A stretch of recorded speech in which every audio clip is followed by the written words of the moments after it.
ನಮಸ್ತೆ ಕರ್ನಾಟಕ ಸ್ನೇಹಿತರೆ, ಇವತ್ತಿನ ಕ್ರಿಕೆಟ್ ಅಪ್ಡೇಟ್ ನೋಡ್ಕೊ ಬರೋಣ. ಸೊ ಫಸ್ಟ್ ಅಪ್ಡೇಟ್ ಬಂದು ಯಜುವೇಂದ್ರ ಚಹಲ್ ಪಂಜಾಬ್ ಕಿಂಗ್ಸ್ ಬಿಡ್ತಾರೆ ಅನ್ನುವಂತಹ ಅಪ್ಡೇಟ್ ಬರ್ತಾ ಇದೆ. ಸೊ ಚಹಲ್ ಏನಿದ್ದಾರೆ ನೆಕ್ಸ್ಟ್ ಸೀಸನ್ ಏನುಂಟು ಅದರಲ್ಲಿ ಪಂಜಾಬ್ ಪರ ಕಾಣ ಸಿಗೋದು ಡೌಟ್ ಅಂತ ಅಪ್ಡೇಟ್ ಬರ್ತಾ ಇದೆ. ಒಂದು ರಿಪೋರ್ಟಿನ ಪ್ರಕಾರ ಚಹಲ್ ಅವರನ್ನು ರಿಲೀಸ್ ಮಾಡೋಕೆ ಯೋಚನೆ ಮಾಡ್ತಾ ಇದೆ ಅಂತೆ ಪಂಜಾಬ್ ಕಿಂಗ್ಸ್. ಯಾಕಿರ್ಬೋದಂತ ನೋಡೋದಾದ್ರೆ ಪಂಜಾಬ್ನ ಧರ್ಮಶಾಲಾ ಮೈದಾನ ಏನಿದೆ ಅದು ಚಹಲ್ಗೆ ಸೂಟ್ ಆಗೋದಿಲ್ವಂತೆ. ಸೊ ರೀಸನ್ ಬಂದು ಇದೇ ಇದೆ. ಅದಕ್ಕಾಗಿ ಅವರಿಗೆ ಮ್ಯಾಚ್ಗಳಲ್ಲಿ ಬೌಲಿಂಗ್ ಅಷ್ಟಾಗಿ ಕೊಡ್ತಾ ಇರಲಿಲ್ಲ. ನಾಯಕ ಶ್ರೇಯಸ್ ಅಯ್ಯರ್ ಏನಿದ್ದಾರೆ ಅಷ್ಟೊಂದು ಬೌಲಿಂಗ್ ಆಪ್ಷನ್ ಕೊಡ್ತಾ ಇರಲಿಲ್ಲ. ಸೊ ಅದರಿಂದ ಕೆಲವೊಂದು ಮ್ಯಾಚ್ ನಲ್ಲಿ ಪ್ಲೇಯಿಂಗ್ 11 ನಲ್ಲಿ ಇದ್ರೂ ಕೂಡ ಚಹಲ್ ಅವರಿಗೆ ಬೌಲಿಂಗ್ ಅವಕಾಶ ಸಿಗ್ತಾ ಇರಲಿಲ್ಲ. ಇದೇ ರೀಸನ್ ಇವಾಗ ಚಹಲ್ ಅವರನ್ನು ಟೀಮ್ ಇಂದ ಬಿಡ್ಬೇಕಂತ ನೋಡ್ತಾ ಇದ್ದಾರೆ.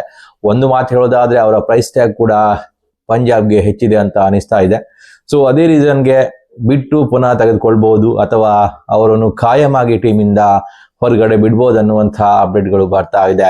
ಸೊ ಚಹಲ್ ಅವರನ್ನು ಪಂಜಾಬ್ ಏನಾದ್ರು ರಿಲೀಸ್ ಮಾಡ್ತಂತ ಹೇಳಿದ್ರೆ ನಮ್ಮ RCB ಖಂಡಿತವಾಗಿಯೂ ಅವರನ್ನು ಬೈ ಮಾಡ್ಕೊಳ್ತದೆ ಅಂತ ಹೇಳ್ಬೋದು. ಯಾಕಂತ ಹೇಳಿದ್ರೆ RCB ಯ ಬಳಿ ಸಾಕಷ್ಟು ಪರ್ಸ್ ಇರುತ್ತೆ. ಯಾಕಂತ ಹೇಳಿದ್ರೆ ಈ ಬಾರಿಯ IPL ಎಂಡ್ ಆದ್ಮೇಲೆ RCB ಕೆಲವೊಂದು ಪ್ಲೇಯರ್ ಗಳನ್ನು ರಿಲೀಸ್ ಮಾಡೋದಂತೂ ಗ್ಯಾರಂಟಿ ಆಗಿರ್ತದೆ. ಸೊ ಅಂಥದ್ರಲ್ಲಿ ಆ ಪ್ರೈಸ್ಗೆ ಚಹಲ್ ಸಿಗೋದಾದ್ರೆ ಖಂಡಿತವಾಗಿಯೂ ಅವರ ಹಿಂದೆ ಹೋಗ್ತಾರೆ ನಮ್ಮ RCB. ಸೊ ಸ್ಪಿನ್ನಿಂಗ್ ಡಿಪಾರ್ಟ್ಮೆಂಟ್ ಏನಿದೆ ಅದು ಇನ್ನೂ ಕೂಡ ಸ್ಟ್ರಾಂಗ್ ಆಗ್ಬೋದು ಅಂತ ಅನಿಸ್ತಾ ಇದೆ. ಸೊ ನೋಡೋಣ ಏನಾಗ್ತದೆ ಮುಂದಿನ ದಿನಗಳಲ್ಲಿ ಅಂತ.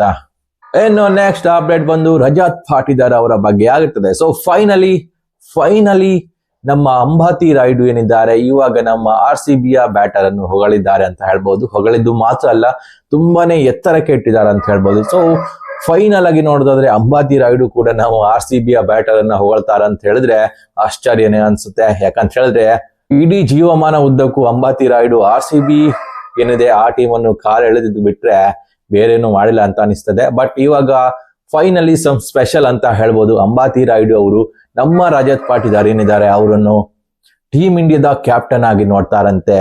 ಅದು T20 ಯ ಕ್ಯಾಪ್ಟನ್ ಆಗಿ ರಜತ್ ಪಾಟಿದಾರ್ ಅನ್ನು ನೋಡೋಕೆ ಇಷ್ಟಪಡ್ತಾರಂತ ಅವರು ಹೇಳಿದ್ದಾರೆ. ಸೊ ರಜತ್ ಪಾಟಿದಾರ್ ಒಬ್ಬ ಮೇನ್ ಆಗಿರ್ತಾರೆ. ಅವರು ಟೀಮ್ ನ ಆಧಾರ ಸ್ತಂಭ.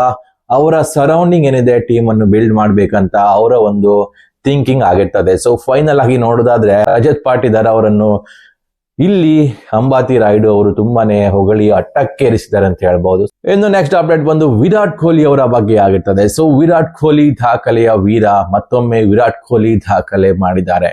ಆ ದಾಖಲೆ ಏನಂತ ನೋಡೋದಾದ್ರೆ 6ನೇ ಬಾರಿಗೆ 600 ರನ್ ಸ್ಕೋರ್ ಮಾಡಿದವರಲ್ಲಿ ನಮ್ಮ ವಿರಾಟ್ ಕೊಹ್ಲಿ ಮೊದಲಿಗರಾಗಿರ್ತಾರೆ. ಸೊ ನೋಡೋದಾದ್ರೆ ಇಂಡಿಯನ್ ಪ್ರೀಮಿಯರ್ ಲೀಗ್ ಅಂದ್ರೆ IPL ನಲ್ಲಿ 6 ಬಾರಿ 600 ಸ್ಕೋರ್ ಏನಿದೆ ಅದರ ಒಂದು ಗಡಿ ದಾಟಿದ್ದಾರೆ. ಈ ತರ ಮಾಡಿದಂತಹ ಫಸ್ಟ್ ಬ್ಯಾಟರ್ ಆಗಿರ್ತಾರೆ. ಸೊ ಕಿಂಗ್ ಇದೇನು ಹೊಸದಲ್ಲ, ರೆಕಾರ್ಡ್ ಮಾಡೋದು, ರೆಕಾರ್ಡ್ ಬ್ರೇಕ್ ಮಾಡೋದು, ರೆಕಾರ್ಡ್ ಮಾಡ್ತಾ ಇರ್ತಾರೆ. ಸೊ ಕಿಂಗ್ ಅಂದ್ರೇನೆ ಹಾಗೇನೆ, ರೆಕಾರ್ಡ್ ಮಾಡೋದು ವಿರಾಟ್ ಕೊಹ್ಲಿಗೆ ಹೊಸತೇನಲ್ಲ. ಸೊ ರೆಕಾರ್ಡ್ ಮೇಲೆ ರೆಕಾರ್ಡ್ ಮಾಡ್ತಾ ಇದ್ರು. ಸೊ ಅತಿ ಹೆಚ್ಚು ರನ್ ಕೂಡ ನಮ್ಮ ವಿರಾಟ್ ಕೊಹ್ಲಿ ಅವರ ಬಳಿ ಇದೆ.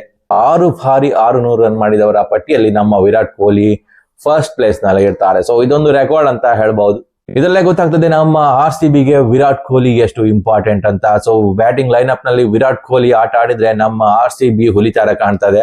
ಸೊ ಕೆಲವೊಮ್ಮೆ ಮಾತ್ರ ವಿರಾಟ್ ಕೊಹ್ಲಿ ಔಟ್ ಆದ್ರೆ ಸ್ವಲ್ಪ ಕಷ್ಟ ಅನುಭವಿಸ್ತದೆ. ಸೊ ಅದರಲ್ಲೇ ಗೊತ್ತಾಗ್ತದೆ ವಿರಾಟ್ ಕೊಹ್ಲಿ ನಮ್ಮ RCB ಯ ಮೇನ್ ಪಿಲ್ಲರ್ ಅಂತ ಹೇಳ್ಬಹುದು. ಅದೇ ಕಾರಣಕ್ಕೆ ನಮ್ಮ RCB ಅಭಿಮಾನಿಗಳು ವಿರಾಟ್ ಕೊಹ್ಲಿಯನ್ನು ಮೇಲಕ್ಕೆ ಇಟ್ಟಿರ್ತಾರೆ. ಒಂದು ಟೀಮ್ ನ ಮುನ್ನಡೆಸ್ಕೊಂಡು ಹೋಗ್ತಾ ಇದ್ದಾರೆ. ಸೊ ಇದ್ರಲ್ಲೇ ಗೊತ್ತಾಗಬೇಕು ವಿರಾಟ್ ಕೊಹ್ಲಿ ಅಂದ್ರೆ RCB ಅಂದ್ರೆ ವಿರಾಟ್ ಕೊಹ್ಲಿ ಅಂತ ಹೇಳ್ಬಹುದು. ಇನ್ನು ನೆಕ್ಸ್ಟ್ ಅಪ್ಡೇಟ್ ಬಂದು MSD CSK ಯ ಖಾಯಂ ಸದಸ್ಯನಾಗಿರ್ತಾರೆ. ಹೌದು, ಈ ತರ ಹೇಳಿದ್ದು ಬೇರಾರು ಅಲ್ಲ, ಈ ತರ ಹೇಳಿದ್ದು CSK ಯ CEO ಆಗಿರ್ತಾರೆ. ಸೊ ಒಂದು ರಿಪೋರ್ಟಿನ ಪ್ರಕಾರ CEO ಏನ್ ಹೇಳ್ತಾರೆ ಅಂತ ಹೇಳಿದ್ರೆ MS ಧೋನಿ ಕಂಟಿನ್ಯೂ ಆಗಿ ನಮ್ಮ CSK ಯ ಜೊತೆಗೆ ಇರ್ತಾರೆ. ಅವ್ರು ನೆಕ್ಸ್ಟ್ ಸೀಸನ್ ಅಲ್ಲಿ ಆಡ್ತಾರೋ ಬಿಡ್ತಾರೋ ಅದು ಗೊತ್ತಿಲ್ಲ. ಬಟ್ ಆಡೋದಾದ್ರೆ ಒಬ್ಬ ಪ್ಲೇಯರ್ ಆಗಿ, ಇಲ್ಲ ಕೋಚಿಂಗ್ ಸ್ಟಾಫ್ ಆಗಿ, ಇಲ್ಲ ಮೆಂಟರ್ ಆಗಿ ಅವರು ನಮ್ಮ CSK ಯ ಪಾಳಯದಲ್ಲೇ ಇರ್ತಾರೆ. ಅಂದ್ರೆ CSK ಬಿಟ್ಟು ಬೇರೆ ಕಡೆ ಹೋಗೋದಿಲ್ಲ. ಮುಂದಿನ ಸೀಸನ್ ಗಳಲ್ಲೂ ಕೂಡ ನಮ್ಮ CSK ಯಲ್ಲಿ ಅವರನ್ನು ಕಾಣ್ಬೋದು ಅಂತ ಹೇಳಿದ್ದಾರೆ. ಸೊ ಇದೀಗ ಎಲ್ಲೆಡೆ ವೈರಲ್ ಆಗ್ತಾ ಇದೆ ಅಂತ ಹೇಳ್ಬಹುದು. ಯಾಕಂತ ಹೇಳಿದ್ರೆ CSK ಅಭಿಮಾನಿಗಳಲ್ಲಿ CSK ತಂಡಕ್ಕಿಂತ ಧೋನಿ ಬರ್ತಾರ ಅಂತಾನೆ ಕಾಯ್ತಾ ಇದ್ರು. ಬಟ್ ಈ ಬಾರಿ ಧೋನಿ ಒಂದು ಮ್ಯಾಚ್ ನಲ್ಲೂ ಆಡೋಕೆ ಬರಲೇ ಇಲ್ಲ. ಸೊ ಒಂದು ಕಡೆ ಈ ಮಾತು ಕೇಳಿ ಬರ್ತಾ ಇತ್ತು, ಏನಂತ ಹೇಳಿದ್ರೆ ಇದು CSKಯ ಟ್ರಿಕ್ಸ್ ಆಗಿರ್ತದೆ. ಯಾಕಂತ ಹೇಳಿದ್ರೆ CSKಗೆ ಧೋನಿ ಬರ್ತಾರಂತ ಹೇಳಿದ್ರೆ ಮಾತ್ರ ಅತಿ ಹೆಚ್ಚಿನ ಟಿಕೆಟ್ಗಳು ಸೇಲ್ ಆಗ್ತವೆ, ಇಲ್ಲ ಅಂತ ಹೇಳಿದ್ರೆ CSKಯ ಟಿಕೆಟ್ಗಳು ಸೇಲ್ ಆಗುದಿಲ್ಲ ಅನ್ನೋಂತ ಅಪ್ಡೇಟ್ ಬರ್ತಾ ಇತ್ತು. ಸೊ ಅದೇ ರೀತಿಯಲ್ಲಿ ಮುಂದಿನ ಸಲಕ್ಕೂ ಗಿಮಿಕ್ ಮಾಡ್ತಾರ ಅನ್ನೋದು ಕೂಡ ಇಲ್ಲಿ ಅನುಮಾನವಾಗಿದೆ. ಏನೇ ಆಗಲಿ ಎಂಥದೇ ಆಗಲಿ CSKಯ ಅಭಿಮಾನಿಗಳಿಗೆ ಧೋನಿಯ ಬ್ಯಾಟಿಂಗ್ ಅಥವಾ ಧೋನಿಯ ಫೀಲ್ಡ್ ನಲ್ಲಿ ಇರುವುದು ಮುಖ್ಯ ಆಗಿರ್ತದೆ. ಒಂದ್ ವೇಳೆ ಧೋನಿ ಇಲ್ಲ ಅಂತ ಹೇಳಿದ್ರೆ CSK ಟೀಮ್ ಏನಿದೆ ಅದರ ಸ್ಥಿತಿ ಏನಿದೆ ಈ ಬಾರಿ ನೋಡಿರ್ತೀರಾ. ಸೊ ಅದೇ ರೀತಿ ಆಗ್ತದೆ. ಧೋನಿ ಇದ್ರೇನೆ CSK ಅಂತ ಹೇಳ್ಬೋದು, ಇಲ್ಲ ಅಂತ ಹೇಳಿದ್ರೆ ಇನ್ನು 5-6 ಸೀಸನ್ ಬೇಕು CSK ಅವರು ಮೇಲ್ ಬರ್ಲಿಕ್ಕೆ. ಸೊ ಯಾವ ಸ್ಟ್ರಾಟಜಿ ಕೂಡ ನಡೆಯೋದಿಲ್ಲ.